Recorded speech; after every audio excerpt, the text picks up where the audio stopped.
Sexta de terça-feira, conto de Gabriel Garcia Marques, lido por Conceição Lourenço.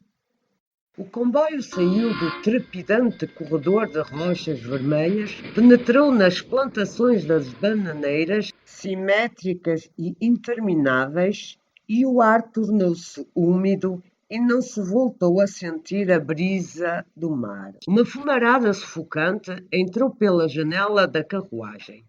Viam-se carros de bois carregados de cachos verdes no estreito caminho paralelo à via férrea. Do outro lado, em inesperados espaços não semeados, havia escritórios com ventiladores elétricos, construções de tijolo vermelho e moradias com cadeiras e mesinhas brancas em terraços situadas entre palmeiras e roseiras cobertas de poeira. Eram 11 da manhã e o calor ainda não tinha começado. É melhor levantar o vidro, disse a mulher. Vais ficar com o cabelo todo sujo de carvão. A menina tentou fazê-lo, mas a janela estava emperrada devido à ferrugem. Eram os únicos passageiros da modesta carruagem de terceira classe. Como o fumo da locomotiva continuou a entrar pela janela, a menina levantou-se do banco e colocou nele os únicos objetos que traziam. Um saco de plástico com algumas coisas para comer e um ramo de flores envolvido em papel de jornal. Sentou-se no banco fronteiro, afastada da janela, em frente da mãe. Ambas guardavam um luto rigoroso e pobre. A menina tinha 12 anos e viajava pela primeira vez.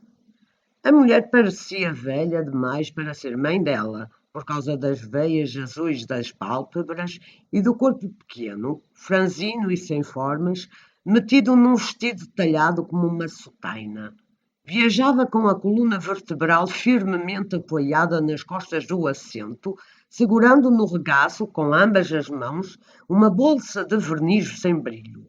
Tinha a escrupulosa serenidade da pessoa acostumada à pobreza. O calor tinha começado ao meio-dia. O comboio parou 10 minutos numa estação sem povoação a fim de se abastecer de água. Lá fora, o misterioso silêncio das plantações, a sombra tinha um aspecto limpo. Todavia, o ar fechado da carruagem cheirava a coiro por curtir.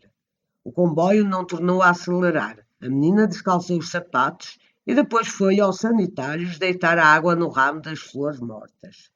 Quando regressou do assento, a mãe esperava para comerem. Deu-lhe um pedaço de queijo, meio pão de milho e uma bolacha, e tirou do saco de plástico, para ela, uma ração igual. Enquanto comiam, o comboio atravessou muito devagar uma ponte de ferro e passou a certa distância de uma povoação igual às anteriores, com a única diferença de que nesta havia uma multidão na praça. Um grupo de músicos executava uma peça alegre sob o sol abrasador. Do outro lado da povoação, numa planície fendida pela aridez, terminavam as plantações. A mulher parou de comer. Calça os sapatos, disse. A menina olhou para o exterior, nada mais viu além da planície deserta por onde o comboio voltava a correr de novo, mas meteu no saco o resto da bolacha e calçou prontamente os sapatos. A mulher deu-lhe um pente. Penteia-te. O comboio começou a apitar enquanto a menina se penteava. A mulher enxugou um suor do pescoço e limpou a gordura da cara com os dedos. Quando a menina acabou de se pentear, o comboio passou diante das primeiras casas de uma povoação maior, mas mais triste do que as anteriores. Se tens vontade de fazer alguma coisa, faz agora, disse a mulher. Depois, mesmo que estejas a morrer de sede, não bebas água em lado algum. E, sobretudo, não te ponhas a chorar. A menina assentiu com a cabeça.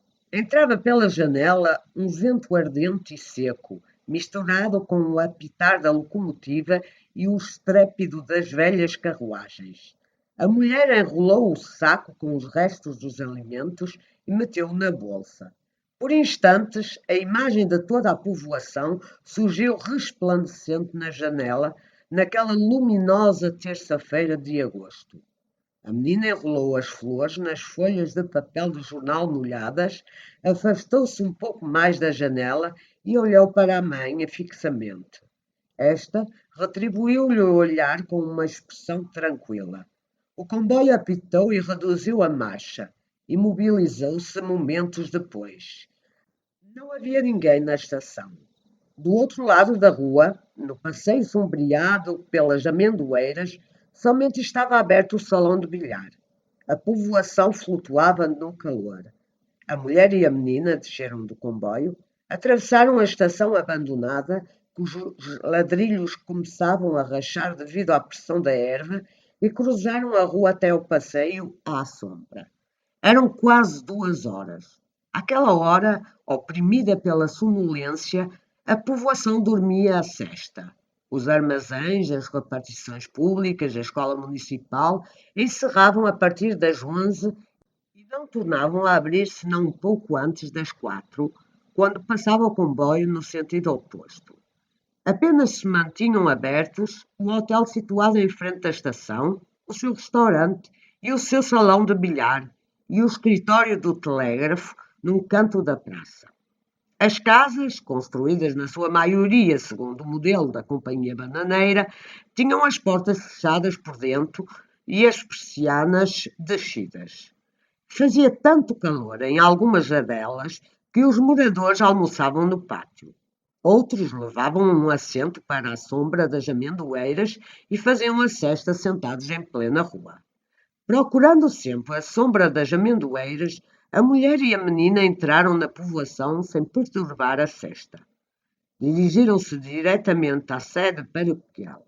A mulher bateu levemente com a unha na rede metálica da porta, esperou um momento e tornou a bater. Lá dentro, zumbia uma ventoinha elétrica, não se ouviram passos. Ouviu-se somente o ranger de uma porta e a seguir uma voz cautelosa, muito próxima da rede metálica. Quem é? A mulher tentou ver através da rede metálica. Preciso de falar com o padre. Agora está a dormir. É urgente, insistiu a mulher. A voz dela tinha uma tenacidade tranquila. A porta entreabriu-se sem ruído e apareceu uma mulher madura e atarracada, de pele muito pálida e cabelos cor de ferrugem. Os olhos pareciam demasiado pequenos por trás das grossas lentes dos óculos. Entrem, disse, e acabou de abrir a porta. Conduziu-as a uma sala impregnada de um cheiro antigo a flores.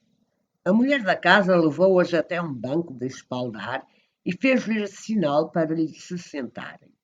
A menina obedeceu, mas a mãe permaneceu de pé, absorta, com a bolsa agarrada com as duas mãos.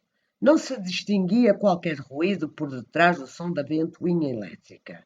A mulher da casa apareceu na porta do fundo.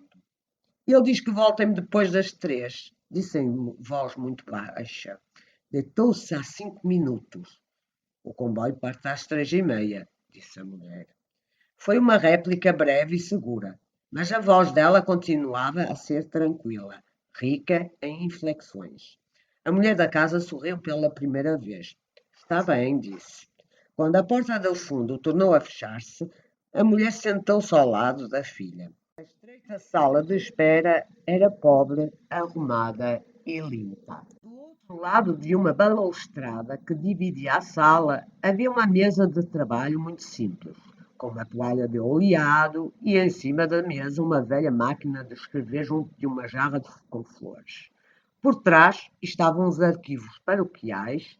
Notava-se que era um gabinete cuidado por uma mulher solteira. Abriu-se a porta do fundo e apareceu o sacerdote a limpar os óculos com um lenço.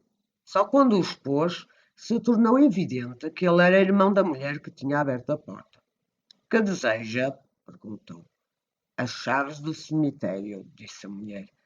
A menina estava sentada com as flores no colo e os pés cruzados debaixo do banco. O sacerdote olhou para ela, depois olhou para a mulher e depois, através da rede metálica da janela, para o céu brilhante e sem nuvens. Com este calor, disse, Era melhor esperarem que o sol baixasse. A mulher abanou a cabeça em silêncio. O sacerdote passou para o outro lado da balustrada, tirou do armário um caderno folhado do oleado, uma caixa de madeira com canetas e um tinteiro e sentou-se à mesa. O cabelo que lhe faltava na cabeça sobrava-lhe nas mãos. Que sepultura vão visitar? Perguntou. A de Carlos Centeno, disse a mulher. De quem? De Carlos Centeno, repetiu a mulher. O padre continuou sem perceber. É o ladrão que mataram aqui na semana passada, disse a mulher sem alterar a voz. Sou a mãe dele. O sacerdote observou-a com atenção. Ela olhou-o fixamente, tranquilamente, senhora de si, e o padre ruborizou-se.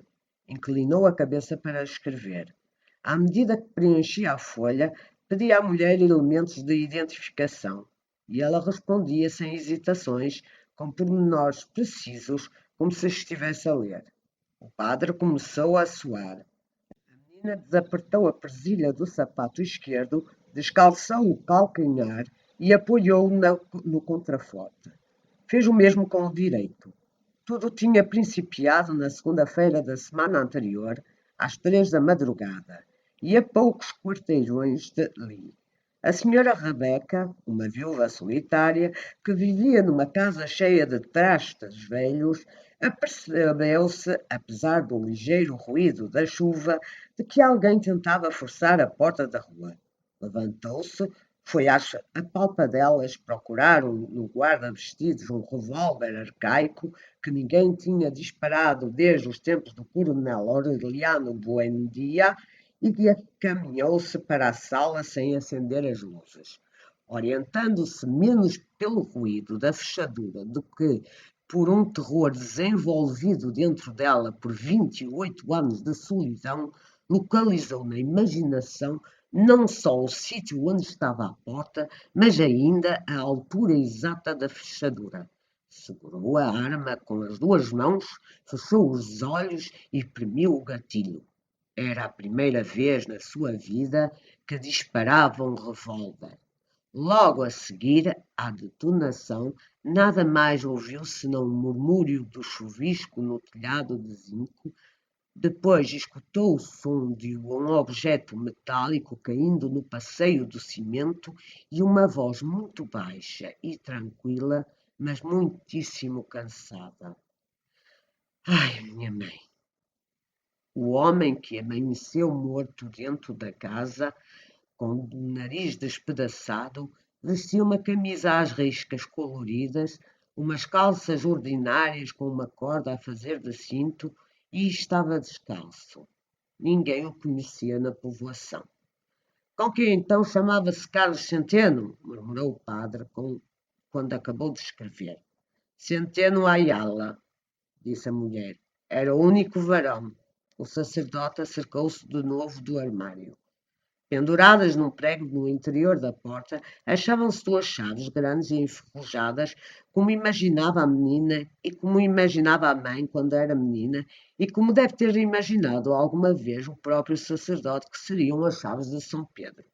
Pegou nelas, colocou-as sobre o livro aberto em cima da balustrada e apontou com o indicador um local na página escrita, olhando para a mulher. Assina aqui. A mulher agaratujou o nome, segurando a bolsa debaixo da axila. A menina pegou nas flores, aproximou-se da balustrada e observou atentamente a mãe. O padre suspirou. Nunca tentou fazê-lo entrar no bom caminho? A mulher respondeu quando acabou de assinar. Era um homem muito bom.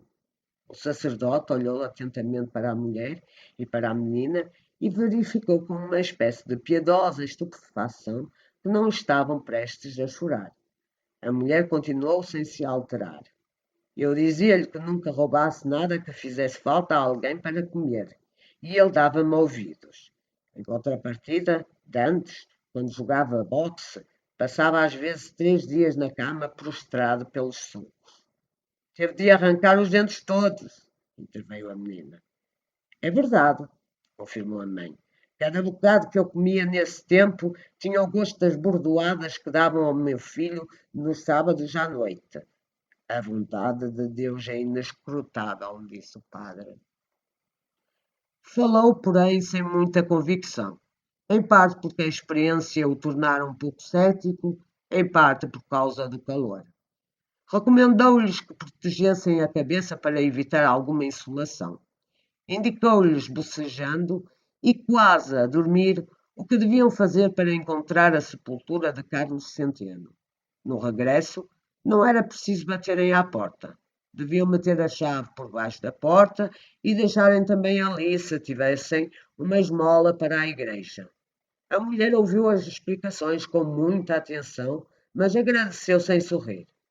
Antes de abrir a porta da rua, o padre deu-se conta de que havia gente a olhar lá para dentro, com os narizes esborrachados contra a rede metálica. Era um grupo de rapazinhos. Quando abriu completamente a porta, as crianças dispersaram.